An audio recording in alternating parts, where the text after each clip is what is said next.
በቢዝነሳችን በህይወታችን ከስሬ ሊሆን ይችላል። በመጨናነቅ ምንም ልናተርፍ ስለማንችል ሶሉሽኑን ማሰብና በቃ እንደዛ አደርጋለሁ ብለን መዝጋት አለብን።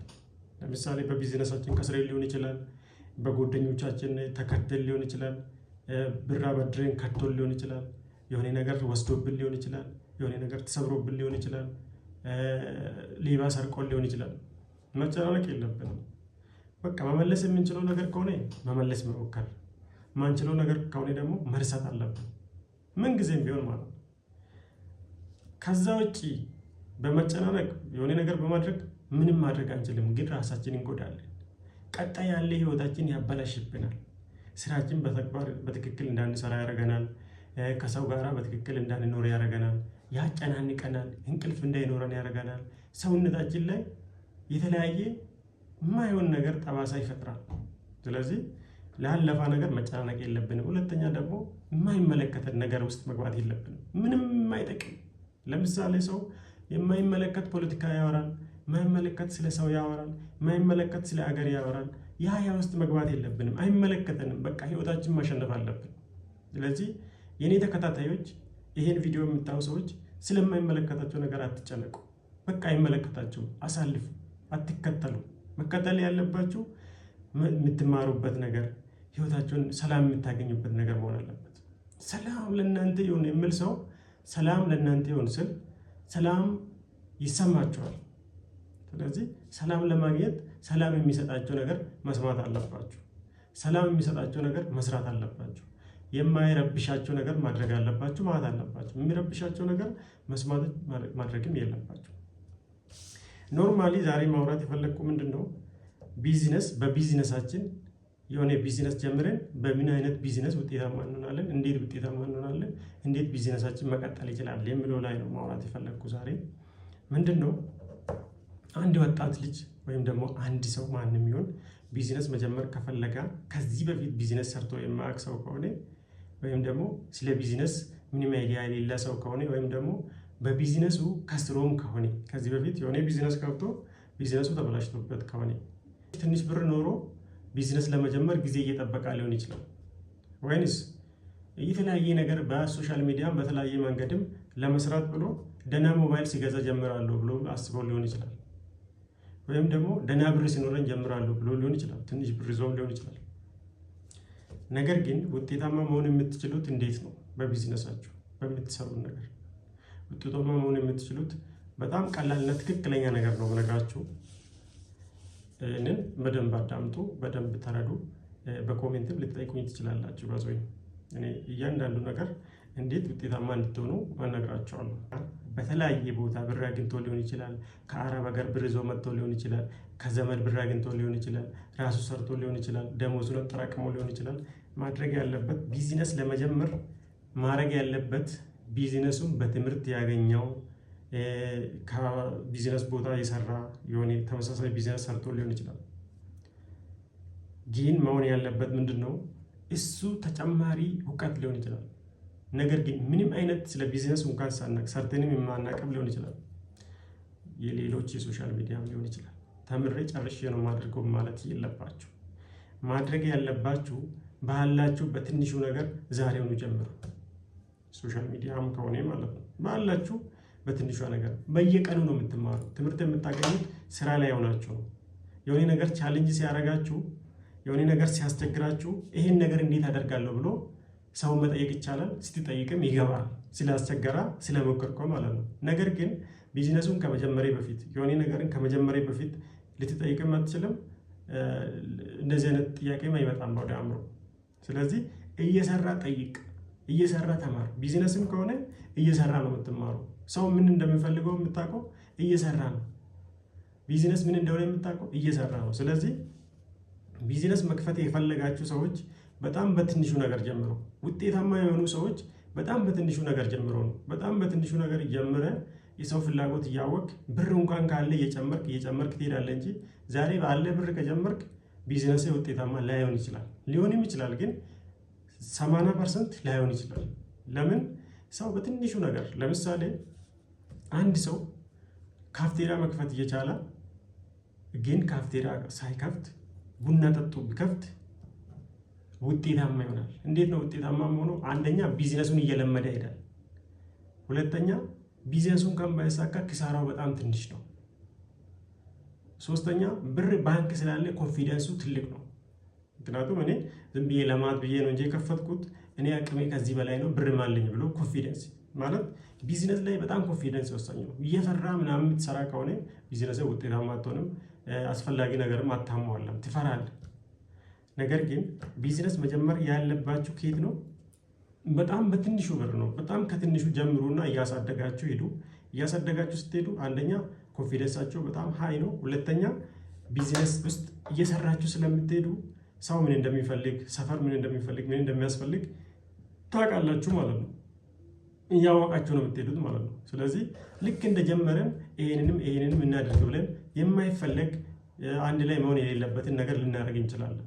ነገር ግን በጣም በትንሹ ነገር ከጀመረን ግን በጣም ትልቅ ውጤታማ ነው የምንሆነው። ስለዚህ አሁኑኑ ጀምርና በትንሹ የሚያስጀምር ምንም ይሁን ከዛ የሰውን ፍላጎት እያወቅህ ትሄዳለህ። የኢንቫይሮንመንቱ አሁን እኛ ያለንበት ቦታ የተለያየ ሊሆን ይችላል። ኢትዮጵያ ውስጥ ድሬዳዋ ሊሆን ይችላል፣ አዲስ አበባ ሊሆን ይችላል፣ አዳማ ሊሆን ይችላል፣ ባህር ዳር ሊሆን ይችላል፣ የተለያየ ቦታ ሊሆን ይችላል። ያ ኢንቫይሮንመንቱ ምን እንደሚፈልግ እኛ አናውቅም። የምናውቀው ምንድነው? ስራ ላይ ሆነን ነው የምናውቀው። ስራ ላይ ሆነን የኛ ከስተመር ማን እንደምንማረው ከስተመሮቻችን ወይም ከኛ ደንበኞቻችን ማን እንደሆነ የምናውቀው ስራ እየሰራን ስንሄድ ነው እንጂ ሰው ግምታዊ ነገር ነው። ቢዝነስ ስንከፍት ግምታዊ ነገር ነው። ብዙ ጊዜ ብታስጠና ምንም ብታረግ ያ ላይሆን ይችላል።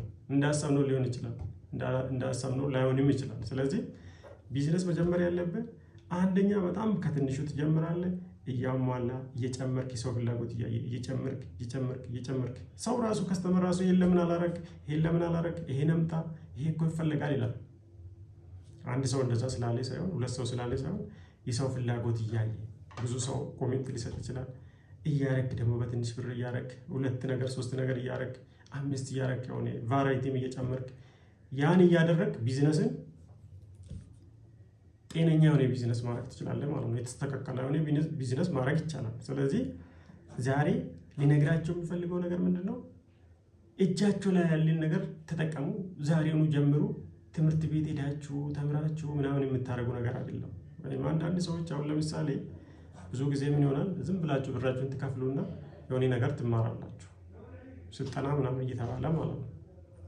ነገር ግን ሰልጥናችሁም እኮ ላትሰሩ ትችላላችሁ። ግን ሳትሰለጥኑ ዝም ብላችሁ ሞክሩ፣ ዝም ብላችሁ ጀምሩ። የምታውቁትን ነገር የተለያየ ቦታ ላይ እያያችሁ ምናምን ነገር ዝም ብላችሁ ጀምሩና ከዛ በኋላ እያያችሁ ቻሌንጅ የሚያደርጋቸውን ነገር እየተማራችሁ ቢዝነስም ቢሆን ቻሌንጅ የሚያደርጋቸው ነገር እያያችሁ እያስተካከላችሁ ታሳድጋላችሁ።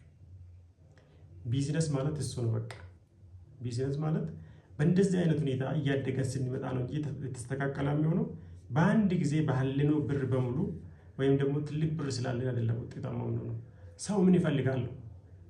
እኛ አካባቢ ያለ ሰው ምን ይፈልጋል ነው ቢዝነስ ማለት ስንት ነው አለ ምን አለ አይደለም። ሰው ምን ይፈልጋል ነው። ለምሳሌ 100 ሚሊዮን የሚያንቀሳቅስ ሰው በ100 ሚሊዮን ኢንቨስት አድርጎ በቀን 10 ሺህ የሚያገኝ ከሆነ ይሄ ባለ 100 ሚሊዮኑ ውጤታማ አይደለም ማለት ነው። ነገር ግን 1 ሚሊዮን ያለ ሰው ወይም ደግሞ 100 ሺህ ብር ያለ ሰው ግን በቀን 10 ሺህ የሚያገኝ ከሆነ ግን ይሄ ሰው የሚፈልገውን አውቀዋል፣ ለኤንቫይሮንመንቱ የሚመጥን ነገር አምጥተዋል። ይሄ ሰው ውጤታማ ይሆናል ማለት ነው። ስለዚህ 100 ሚሊዮን ኢንቨስት ያደርጋና 10 ሺህ ብር 100 ሺህ ብር ወይም 10 ሺህ ብር ሊሆን ይችላል። 10 ሺህ ብር ኢንቨስት ያደርጋ ሰው ገቢያቸው ላይ ተመሳሳይ ሊሆን ይችላል ማለት ነው። ስለዚህ ብዙ ብር ኢንቨስት ስላደረገን ሳይሆን ሰው ምን እንደሚፈልግ ስላወቅን ነው ማለት ነው። ስለዚህ በጣም በትንሹ ብር ቢዝነስ ከፍተን በጣም በትልቁ ኢንቨስት ያደረጋ ሰው በላይ ልናተርፍ እንችላለን አንዳንድ ጊዜ።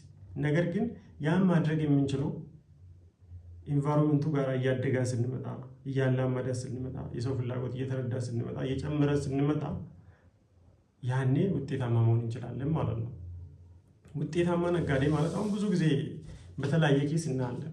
በጣም ትንሽዬ ሱቅ ይከፍቱና ሱቁ እያደገ ይሄዳል። ለምንድነው እንደዛ ማድረጉ? የሰው ፍላጎት እየተማሩ እየተረዱ ይሄዳሉ። ያኔ እያሟሉ ሲመጡ እያደጉ ሀብታም እየሄዱ ይሄዳሉ ማለት ነው። ስለዚህ ቢዝነስ በእንደዛ አይነት መልክ ቢሆን በጣም ጥሩ ነው። አንዳንድ ሰው ብር ያገኛል በተለያየ ኬስ፣ መሬት ሽጦ ሊሆን ይችላል፣ መኪና ሽጦ ሊሆን ይችላል፣ የተለያየ ነገር ሽጦ ሊሆን ይችላል። የተለያየ ነገር ሽጦ ሰው በቃ የሆነ ሰው ስላተረፋ ብቻ የማይሆን ነገር ላይ ሊገባ ይችላል። ሆቴል ሊከፍት ይችላል፣ የተለያየ ነገር ሊያደርግ ይችላል። ነገር ግን ምንድነው ሆቴል ከመክፈቴ በፊት ሆቴል ለመክፈት ምን ያስፈልጋል? ሆቴል ስንከፍትስ የሆቴሉ አደረጃጀት ወይም ደግሞ ሆቴሉ አሰራር፣ ሆቴሉ ከስተመር አያያዝ ማለት ዝም ብሎ ሰው መሬቱን ሽጦ መጥቶ ወይም ደግሞ ከውጭ ብር ይዞ መጥቶ የተለያየ ቦታ ላይ ተቀጥሮ ሰርቶ መጥቶ የማያውቀውን ነገር መጥቶ ዳይሬክት ባለ ብር በሙሉ ኢንቨስት ካረጋ ሊከስር ይችላል። ምክንያቱም ስለ ስራው ስለ አሰራሩ ላናቅ እንችላለን፣ ወይም ደግሞ ሌላ ሰው ላይ ላናምን እንችላለን። አሁን የተለያየ ኬስ እዛ ላይ ሙያ ያላቸው ሰዎች ሊመጡ ይችላሉ፣ ልንቀጥራቸው እንችላለን በብር አቅም። ነገር ግን እነዛ ሰዎች እኛ በፈለግነው መንገድ ትርፋማ እንድንሆን ላያረጉም ይችላሉ፣ ልንጣላቸው እንችላለን፣ የተለያየ ጭቅጭቆች ሊፈጠሩ ይችላሉ። በዛ ኬስ ልንከስር እንችላለን። ነገር ግን በአቅማችን ማድረግ አለብን። ስራውን ለመማር በአቅማችን ቢዝነስ ብንከፍት ማለት አቅማችን 1 ሚሊዮን ቢሆን እኛ ብንከፍት በትንሹ በ200 ሺህ በ300 ሺህ መክፈት ሊኖርብን ይችላል። ስለዚህ ቢዝነስ የምንማረው ቢዝነስ ማን መሆን የምንችለው ቢዝነሱን እየሰራን እየተማረን ነው እንጂ በትምህርት ቤት በተማር ነው ወይም ደግሞ ሰው ስለነገረን አይደለም ማለት ነው። ይሄ ያተርፋ ስላለኝ አይደለም ማለት ነው። ስለዚህ ማንኛውም ነገር ስራው ላይ ገብተህ እየሰራ ነው የምትማረው። ሰው ስራ ላይ ነው የሚማረው፣ ከስራ ነው የምንማረው። የሚያስተምረን ደግሞ ምንድነው? ኤንቫይሮንመንቱ የሰው ፍላጎት ለማሟላት ነው። አንድ ሰው ቢዝነስ የሚሰራ ማንም ሰው የሰው ፍላጎት ማሟላት ነው። የሰው ፍላጎት የምትሟላ ደግሞ ስራ ላይ ስትሆን ነው። ስለዚህ ሰው የማይፈልግ ሰፈር የማይፈልግ ጊዜው ያለፈበት ቢዝነስ መክፈት የለብህ። ከሰው ጋር ከኤንቫይሮንመንቱ ጋር ኮኔክሽን ከፈጠርክ ግን ኤንቫይሮንመንቱ ምን ይፈልጋል የሚል ነገር ተረድተሃል፣ ያው ቢዝነስ መስራት ትችላለህ ማለት ነው። ሶ ለዛሬ ይሄ ነው። ቴንክ ዩ ሶ ማች ስላዳመጣችሁ።